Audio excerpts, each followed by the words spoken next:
खून का बदला खून, हमले का जवाब हमला। इजरायली एयर स्ट्राइक में पीएम और मंत्रियों की मौत से भड़के हूती खाई जवाबी हमले की कसम। यमन के हूती विद्रोहियों और इजराइल के बीच लड़ाई तेज हो सकती है। अपने पीएम और कई सीनियर अधिकारियों की इजरायली हमलों में मौत के बाद हूतियों ने इसका बदला लेने की कसम खा ली है।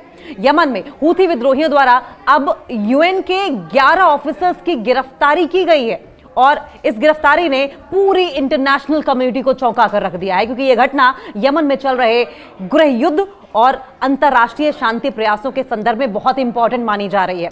और यमन के हूती विद्रोहियों ने अभी जिस तरीके से एक्ट किया है, ताजा दमन अभियान में कम से कम 11 संयुक्त राष्ट्र कर्मियों को गिरफ्तार किया है। ऐसे में माना यह जा रहा है कि हूती विद्रोही इस वक्त काफी भड़के हुए हैं और जिस तरीके से इजराइल की ओर से लगातार अटैक किए जा रहे हैं, मासूम लोगों को मारा जा रहा है, उस पर हूती विद्रोही गुस्सा बहुत ज्यादा भड़का है। और सबसे ज्यादा तो इस बात पर कि उनके प्रधानमंत्री और कई मंत्रियों को ही मार दिया गया, बेदर्दी से मारा गया, जिस पर हूती विद्रोहियों ने अब कसम खा ली है कि खून का बदला खून से लेकर रहेंगे। और इसी कड़ी में 11 संयुक्त राष्ट्र कर्मियों को गिरफ्तार किया गया है। यह गिरफ्तारी 11 संयुक्त राष्ट्र कर्मियों की नहीं है, 11 यूएन ऑफिसर्स की नहीं है, बल्कि इंटरनेशनल कम्युनिटी को एक बड़ा संदेश देने की है। यमन के हूती विद्रोहियों ने रविवार को संयुक्त राष्ट्र कार्यालय पर पहले रेड की, छापेमारी की और कम से कम 11 यूएन ऑफिसर्स को गिरफ्तार कर लिया, जो कि इस ईरान समर्थित समूह द्वारा मानवीय कार्यकर्ताओं पर किए गए ताजा दमन का हिस्सा रहे हैं। लेकिन यह हमला हूती विद्रोहियों का गुस्सा था, क्योंकि अटैक में उनके पीएम को दर्दनाक तरीके से मार दिया गया था। इजराइल की सेना ने यमन के सना शहर में हूती विद्रोहियों पर हमला किया है, जिसमें हूती सरकार के प्रधानमंत्री समेत कई कैबिनेट मंत्री मारे गए थे। हमले में हूती सरकार के पूरे प्रशासन का सफाया हो गया। वहीं नए कार्यवाहक प्रधानमंत्री भी नियुक्त कर दिए गए और उसके बाद हूती विद्रोहियों का गुस्सा इस कदर चरम पर है कि हूती विद्रोहियों ने ठान ली है कि इजराइल के एक सैनिक को जो भी हूतियों पर नजर डालने की कोशिश करेंगे, उनको चुन चुनकर मारा जाएगा।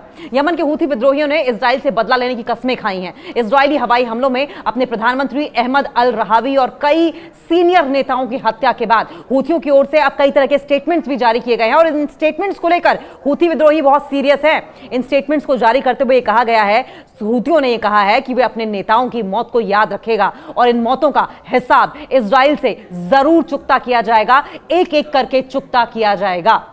टेलीग्राम पर प्रसारित एक संदेश में हूतियों के समूह की सर्वोच्च राजनीतिक परिषद ने एक प्रमुख मेहंदी अल मशात ने कहा है कि हम अल्लाह, यमनी लोगों को और शहीदों के परिवारों से इस बात का वादा करते हैं कि इजराइल से बदला लेंगे, चाहे जो हो जाए, इस बात का हम बदला लेंगे।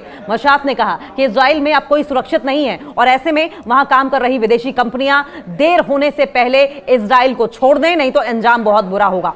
हूतियों के इजरायली हमले पर प्रतिक्रिया क्या है, यह भी आप जान लीजिए। देखिए, लगातार इजराइल अटैक पर अटैक किए जा रहा है, जिसमें न सिर्फ मासूम लोग मारे जा रहे हैं, बच्चे मारे जा रहे हैं, बूढ़े मारे जा रहे हैं और कई ऐसे ठिकानों को भी इजराइल की ओर से टारगेट किया गया है जहां पर युद्ध का कोई लेना देना तक नहीं रहा है। ऐसे में यमन के हूती विद्रोही ने इजराइल द्वारा अपने नेताओं की हत्या के बाद, अपने आम लोगों की हत्या के बाद इजराइल के खिलाफ सख्त प्रतिशोध की, सख्त बदला लेने की धमकी दी है। और इस प्रतिक्रिया को अगर हम समझें, क्योंकि हूतियों की ओर से अब जो रिएक्शन आ रहा है, इसे समझना बहुत जरूरी है, क्योंकि ये असेसमेंट जो है, ये एनालिसिस जो है, ये बताएगा कि हूती किस तरीके से इजराइल पर अटैक करने के लिए तैयार हैं।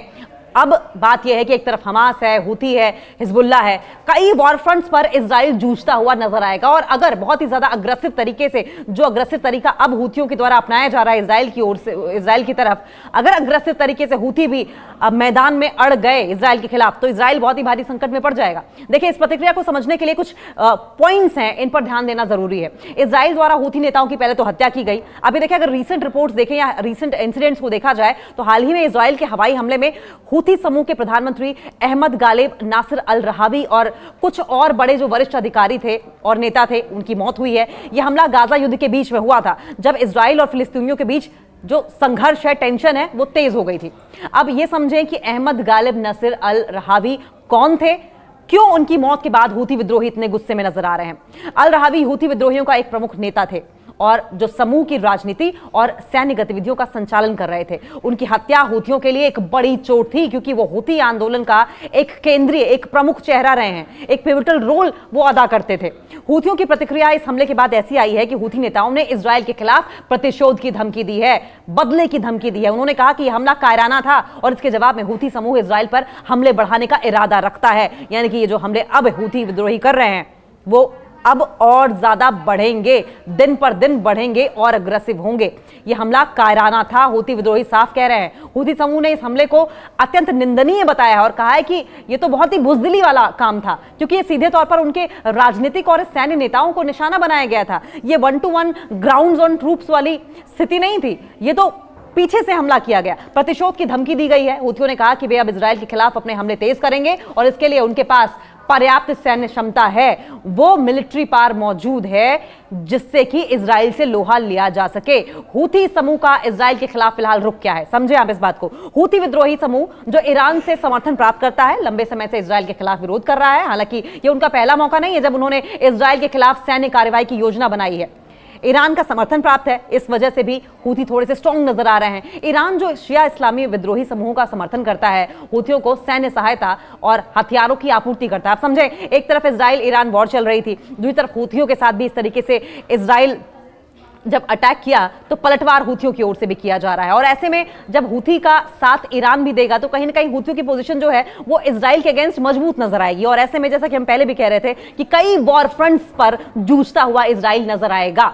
ये हूथियों को इजराइल के खिलाफ किसी भी प्रकार की कार्रवाई को अंजाम देने के लिए ईरान प्रेरित करता रहेगा। अगर हम सैन्य क्षमताओं की बात कर लें तो क्या कुछ मिलिट्री कैपेबिलिटीज हैं इनकी, तो हूथी समूह के पास बैलिस्टिक मिसाइल्स हैं, ड्रोन जैसी सैन्य तकनीकी क्षमताएं हैं, कैपेबिलिटीज हैं जिनका वो क्षेत्रीय संघर्षों में या रीजनल टेंशंस के बीच में इस्तेमाल करते रहे हैं। और इस बार भी उन्होंने इजराइल को धमकी दी है कि वे इन हथियारों का इस्तेमाल करेंगे, इजराइल को सबक सिखाएंगे। मानवाधिकार की अगर बात करें, ह्यूमन राइट्स की, और अगर रीजनल टेंशंस की या क्षेत्रीय स्थिति की बात करें तो यमन में चल रहे गृह युद्ध ने देश को भारी तबाही की ओर ढकेल दिया है। हूथी विद्रोही समूह की कार्रवाइयों के परिणाम स्वरूप रिजल्ट ये रहा है कि यमन में लाखों लोग मानवीय संकटों का सामना कर रहे हैं। मानवाधिकार की स्थिति क्या है वहां पर? हूथियों द्वारा किए गए हमलों और इजराइल के साथ उनके प्रतिशोध की धमकियों से यमन में और अधिक अनस्टेबिलिटी पैदा हो सकती है। गाजा युद्ध का असर क्या है? गाजा में हो रहे संघर्ष ने पूरे मिडिल ईस्ट को उबाल कर रख दिया है और हूथी समूह द्वारा इजराइल के खिलाफ प्रतिशोध की इस योजना इस संकट को और बढ़ा सकती है। और अगर इजराइल अपनी हरकतों से बाज नहीं आया तो जाहिर है कि बारूद के ढेर पर बैठा हुआ मिडिल ईस्ट नजर आएगा। इजराइल के खिलाफ क्षेत्रीय गठबंधन भी है। देखिए, हूथी और इजराइल की अगर बात करें तो हूथी विद्रोही समूह का इजराइल के खिलाफ रुख उनके क्षेत्रीय गठबंधनों से जुड़ा हुआ है। ईरान, सीरिया और लेबनान की हिजबुल्लाह जैसे समूह भी इजराइल के खिलाफ काम कर रहे हैं, जो कि हूथी के फेवर में जाएगा। सऊदी अरब और अमेरिका की अगर बात करें तो दूसरी ओर सऊदी अरब और अमेरिका जो हूथी विद्रोही के खिलाफ हैं, इजराइल के समर्थन में खड़े हैं। इससे क्षेत्रीय राजनीति और संघर्ष और ज्यादा डिफिकल्ट हो जाएगा। हूथियों की अगर रणनीति की बात करें और फ्यूचर की बात करें तो हूथी विद्रोही इजराइल के खिलाफ अपने प्रतिशोध की धमकियों को गंभीरता से ले रहे हैं और इसके लिए उनके पास सैन्य और राजनीतिक दोनों ऑप्शंस हैं। वो राजनीतिक तरीके से भी, पॉलिटिकल वे में भी और मिलिट्री वे में भी इजराइल के साथ लोहा लेने का सोच सकते हैं। कोई भी ऑप्शन वो ऑप्ट कर सकते हैं। हालांकि इसके रिजल्ट्स क्या रहेंगे, इसके परिणाम स्वरूप क्षेत्र में और ज्यादा हिंसा होगी, इंस्टेबिलिटी होगी, तो संभावित परिणाम क्या होंगे आगे? देखिए, अगर हूथी इजराइल पर हमले बढ़ाते हैं तो इसका असर न केवल यमन पर बल्कि पूरे मिडिल ईस्ट क्षेत्र पर पड़ेगा, क्योंकि इससे दोनों देशों के बीच में सैन्य संघर्ष बढ़ सकता है और नागरिकों के लिए संकट और गहरा हो जाएगा। तो हूथी विद्रोही समूह की इजराइल के खिलाफ जो प्रतिशोध की योजना है, ईरान का एक तरफ समर्थन भी है और क्षेत्रीय राजनीति के साथ जुड़ी हुई है ये। तो इस हिसाब से उनकी अगर सैन्य प्रतिक्रिया देखें तो इजराइल पर काफी भारी पड़ेगी। उनकी सैन्य प्रतिक्रिया जो बैलिस्टिक मिसाइलों और ड्रोन हमलों के रूप में हो सकती है, इजराइल के खिलाफ एक गंभीर चुनौती बन सकती है, एक बड़ा चैलेंज इजराइल के लिए हो जाएगा। ये घटनाक्रम क्षेत्रीय अस्थिरता को बढ़ा सकता है और यमन जैसे संकटग्रस्त देश में मानवीय संकट पैदा हो सकता है। देखिए, हूथी विद्रोही जो कि यमन के शिया मुस्लिम समूह हैं, हाल ही में इजराइल के खिलाफ कड़ी बयानबाजी भी की थी उन्होंने। ये बयानबाजी इजराइल द्वारा फिलिस्तीनियों के खिलाफ की गई है। सैन्य कार्रवाइयों और गाजा में जिस तरीके से संकट पैदा हुआ है उसके सामने ये काफी प्रॉब्लमैटिक जरूर लगता है और इस बात के भी कयास लगाए जा सकते हैं कि अब आने वाले दिनों में टेंशन्स और बढ़ेंगी। देखिए, इस विवाद का विस्तार इस्लामिक दुनिया के विभिन्न देशों तक फैला हुआ है। इसकी चपेट में सिर्फ कुछ मुस्लिम कंट्रीज नहीं आएंगी, कई मुस्लिम कंट्रीज आएंगी और हूथी विद्रोहियों ने अपनी तरफ से इजराइल को पहले ही वार्निंग दे दी है और उसे खुलकर निशाना भी बनाया है। हूथी विद्रोहियों का इजराइल को लेकर अगर बयान की हम बात करें तो देखिए, हूथी विद्रोहियों ने इजराइल के खिलाफ एक मजबूत बयान जारी किया जिसमें उन्होंने इजराइल को तलवार की धार से खतरा बताया है। उनका यह बयान गजा में इजराइल की कार्रवाई और वहां पर जिस तरीके से नृशंस स्थिति को लेकर दिया गया था, उन्होंने इजराइल के शासन को आतंकी करार दिया है और कहा कि अब इसे बर्दाश्त नहीं करेंगे। हूथी विद्रोहियों की ओर से एक मेन मैसेज भी देने की कोशिश की गई है। हूथी विद्रोहियों का इजराइल के खिलाफ बयान स्पष्ट था। उन्होंने कहा कि फिलिस्तीनियों की मदद में हम साथ खड़े हैं। यह पहला मैसेज था जो कि इजराइल को हूथियों की ओर से दिया गया था। विद्रोहियों ने यह सुनिश्चित किया था कि वे फिलिस्तीनियों के संघर्ष के साथ खड़े हैं। उनका कहना था कि फिलिस्तीन की स्वतंत्रता की लड़ाई सिर्फ फिलिस्तीनियों की नहीं है बल्कि पूरी मुस्लिम कम्युनिटी की लड़ाई है। यह पहली बार था जब हूथियों ने खुलकर इजराइल को मुंहतोड़ जवाब दिया था, स्टेटमेंट के जरिए, अटैक के जरिए नहीं। इजराइल का सैन्य वर्चस्व नहीं चलेगा, यह हूथियों की ओर से कहा गया था। देखिए, हूथी विद्रोहियों का आरोप यह था कि इजराइल मुस्लिम देशों पर हावी हो रहा है और उनके खिलाफ अत्याचार कर रहा है। यह बयान इजराइल की मिलिट्री एक्शन को लेकर दिया गया था जो कि गाजा और दूसरे फिलिस्तीनी इलाकों में चल रही थी। और इसके अलावा हम युद्ध के लिए तैयार हैं, बार बार हूथी विद्रोही ये कहते रहे और इजराइल को चेतावनी देते रहे कि वो युद्ध के लिए तैयार हैं, वे हर हालत में युद्ध के लिए तैयार हैं। उनका कहना था कि अगर इजराइल ने फिलिस्तीनियों के खिलाफ अपनी कार्रवाई को नहीं रोका तो वे संघर्ष में सक्रिय रूप से शामिल हो जाएंगे। तो देखिए, गाजा, फिलिस्तीन हो, हर जगह हूथी विद्रोही खुलकर इजराइल के सामने खड़े होते नजर आए हैं, लोहा लेने की बात करते रहे हैं और किसी भी हालत में इजराइल के सामने घुटने टेकने की बात से इनकार करते रहे हैं और अटैक का जबरदस्त रिटेलिएशन के साथ जवाब दिया है, मुंहतोड़ जवाब दिया है। और ऐसे में अगर एक और स्टेटमेंट की बात करें तो हाल के हमलों की अगर बात की जाए तो हूथी विद्रोहियों ने इजराइल को अपनी ओर से हमलों की धमकी दी है। उन्होंने घोषणा की कि यदि इजराइल ने फिलिस्तीनियों के खिलाफ अपनी सैन्य कार्रवाई को जारी रखा तो वे भी इजराइल के खिलाफ अपनी शक्ति का इस्तेमाल करेंगे। इन हमलों का उद्देश्य यह नहीं था कि सीधे इजराइल को निशाना बनाया जाए, बल्कि इसका उद्देश्य यह था, इसका मोटिव यह था कि इजराइल को यह समझाया जाए कि अगर उसने फिलिस्तीनियों के खिलाफ युद्ध जारी रखा तो अन्य मुस्लिम देशों का विरोध भी बढ़ेगा। और अब हूथी विद्रोही भी अग्रेसिव हो गए हैं। हूथी विद्रोहियों ने यह भी साफ कर दिया है कि वे किसी भी कीमत पर फिलिस्तीनियों के पक्ष में खड़े रहेंगे और साथ साथ अब, क्योंकि अब बात सीधे तौर पर हूथियों पर आ गई है, हूथी नेता को मार दिया गया, हूथी प्रधानमंत्री को मार दिया गया, कई बड़े ऑफिसर्स को मार दिया गया, कई बड़े नेताओं को मार दिया गया। ऐसे में अब हूथी बहुत ही मजबूत प्रतिक्रिया देने की बात कर रहे हैं। हूथी विद्रोहियों के अगर दृष्टिकोण की हम बात करें तो विजन क्या है, यह भी समझें आप। हूथी विद्रोहियों की विजन को अगर लेकर असेसमेंट की जाए तो बहुत ही, अब इस वक्त बहुत ही टफ है, बहुत ही कठोर है, बहुत ही आक्रामक है। इजराइल की तरफ अगर रुख की बात करें तो बहुत ही अग्रेसिव है। उनका मानना यह है कि इजराइल की कार्रवाई मुस्लिम दुनिया के लिए खतरे के समान है और ऐसे समय में जब मुस्लिम देशों के बीच एकजुटता की बहुत ज्यादा जरूरत है। हूथी विद्रोही अपने वचन के अनुसार, अपने वादे के अनुसार युद्ध की स्थिति में इजराइल के खिलाफ खड़े हैं और खड़े रहेंगे।